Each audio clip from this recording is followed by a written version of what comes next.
you have children under the age that are able or not able to buy a gun, that to me that's a child.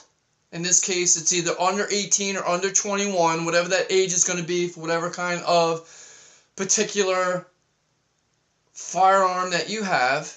And again, I've already gone through this. If we're going to raise the age to 21, which I kind of understand, but I also understand the other side, because there are people who are adults at 18, right, that live on their own, women who have children, single mother, needs protection, protect her family, because, and I get that. So, but whatever that age is, and as I mentioned, if they're going to raise it to 21, then you can't have kids in the military with a automatic assault rifle.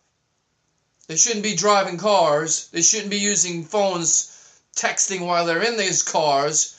They shouldn't be on the internet creating and figuring out how to buy and make bombs, right? And again, I'm being facetious. That's the comedy part of it. But we're going to go with the premise that at 18, I know when I was 18, I was on my own, legally.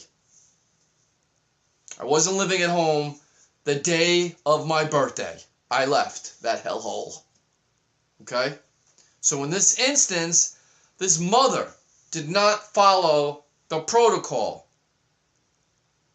We always say, as carry conceal, and we follow the laws of the land as law-abiding citizens, taking away our guns is not hurting the criminals or the terrorists, those who force ill will upon us. It's hurting us law-abiding citizens, so we combat those individuals. This mother should have followed the protocol. She should have been put in jail, fined, and prosecuted to the extent of the law to learn her lesson that she's got to follow the laws. In this instance, it costed her life. Not a very bright woman now, would you say? No. When we use the example of the one they don't want to talk about, the attempted situation between the school that had someone with a gun and shot the guy down and the Florida shooting, there was an instance in between nobody knows about. A 13-year-old girl, I think she was 13, 14, somewhere in that ballpark, came into class and started a ruckus with the teacher and threatened her with a knife. Another teacher, faculty, got a hold of her, got her to the principal's office, and found out that that person had a .22 pistol with ammo, not in the gun, but with her. That could have become a horror story. They went to the house and found out that the guns weren't locked up. They arrested the mother and the father for not doing the job. That's what I'm talking about. An instance where the law took it into the right place. Now, hopefully those parents have learned their lesson, and this child is now in psychiatric help of some sort. In this instance, this person got through the cracks based on mom doing the right thing, which comes down to whether you're a single parent or not, you still got to do the right thing for your children. You're supposed to be protecting them. Especially when you have tools that are supposed to be there to protect them that can also cause harm. Does that make sense? I hope it does.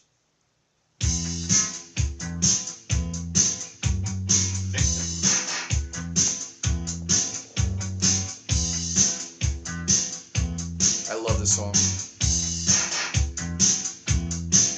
She can take you anywhere she wants to. She can show you things that make you wink. She can make you think that you're the only one. She can steal your heart with just one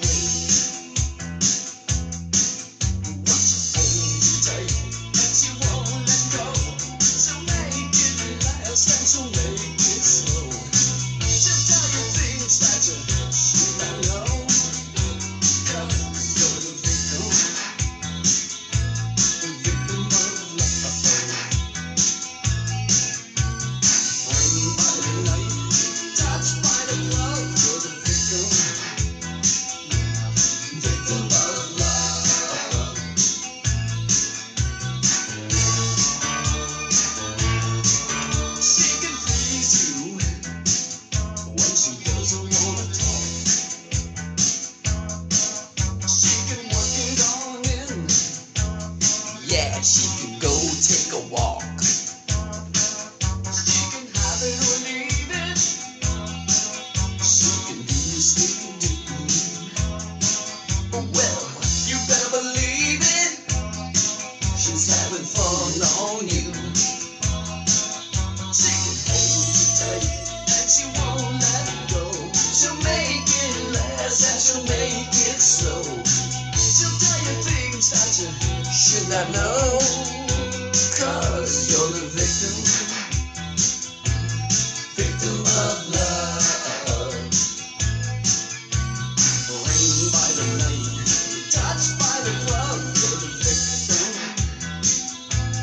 victim of love. That's right.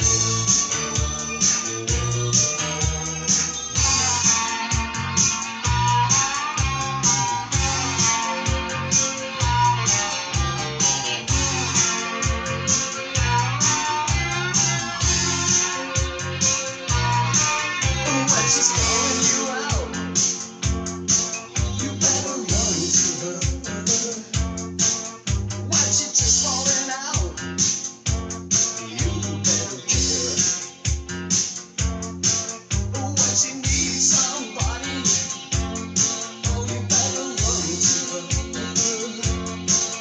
What she gets into soon is just not fair. And she won't let go. She'll make it last and she'll make it slow. She'll whisper things you'd never know. 'Cause you're the victim. Yeah, victim of love. You're framed by the night and touched by love. You're the victim. Victim of love. Well, you better watch out. You're getting the show. You're the victim of love. But when you're framed by the night and touched by love, you're the victim of love. She can take you, victim of love. She can show you things. Victim of love. She can freeze you.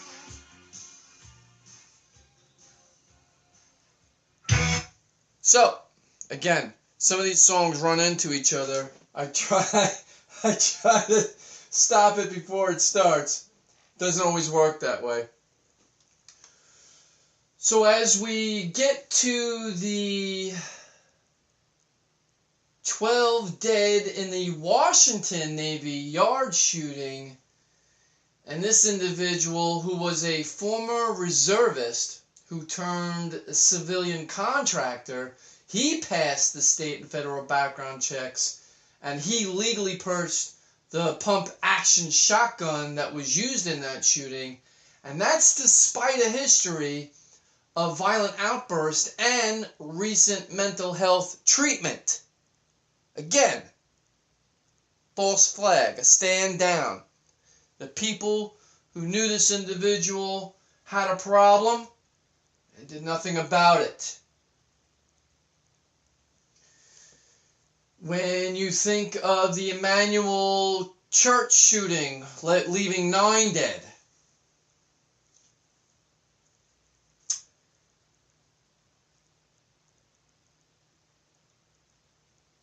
there was a record-keeping error, a background check delay, and that allowed the transaction to go through.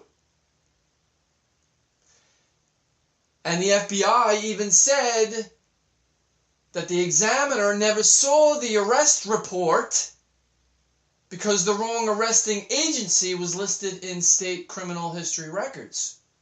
So, after 3 days, the gun dealer was legally able to permit the transaction of that gun purchase to go through. Again, it's to stand down, a false flag. Somebody's not doing their job. Why are we paying these people? I know that if I don't do my job correctly, I get the, listen, Ron, love you, but you got to go because you can't do your job. Or we don't like the way you do your job.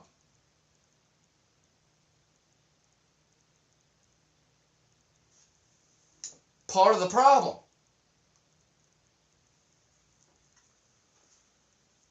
When you look at the 10 dead at the community college and Piqua Community College shooting from a federally licensed gun dealer, according to the Bureau of Alcohol, Tobacco, and Firearms. Basically, he and his wife used weapons that the FBI said were legally purchased by his neighbor. Okay, another problem. Neighbors buying guns for other people. Why didn't the neighbor... I don't understand this. Why would a neighbor buy guns for your neighbor? A red flag should go up. This is an atrocity to your own people. This is we, the stupid people, doing stupid things.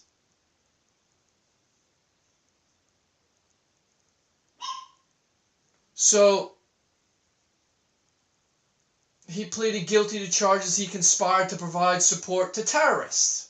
He made false statements to acquire the firearms, told the investigators that the individual asked him to buy the weapons because he would draw less attention. Wink, wink, hello! The FBI said the men were plotting to shoot up a community college on a highway.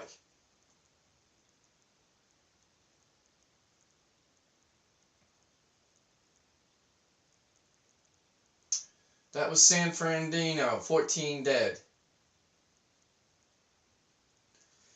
The Orlando, Florida shooting, 49 dead. This crazy nut had an AR-15 style rifle, Sig Sauer MCX, and some handguns.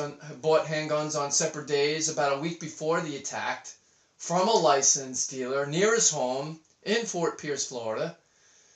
He was 29 years old. He passed the background check and had 2 security licenses, one of which allowed him to be armed while on duty. The FBI then investigated after co-workers shared concern about statements he had made concerning possible ties to terrorist groups. Hello? Neither of those inquiries led to any criminal charges, even if he had been placed on a terrorist watch list. They rejected the attempts to prevent people on the list from purchasing guns. They passed through O'Hare International Airport in Chicago. They were in a gun battle with authorities after hours. Their assault on gathering of that individual's colleagues in San Bernardino. I mean, really, people? Las Vegas, 58 dead. He amassed the bulk of his arsenal over a span of a year. With a purchase 3 days before, he held up in that Mandalay Bay hotel and then opened fire on that country music festival below. He purchased 33 of the 49 weapons found in the hotel room at his home between October 2016 and September of 2017, and that's according to the Bureau of Alcohol, Tobacco, Firearms, and Explosives. See, right there alone, and in this instance, I would say, and again, I get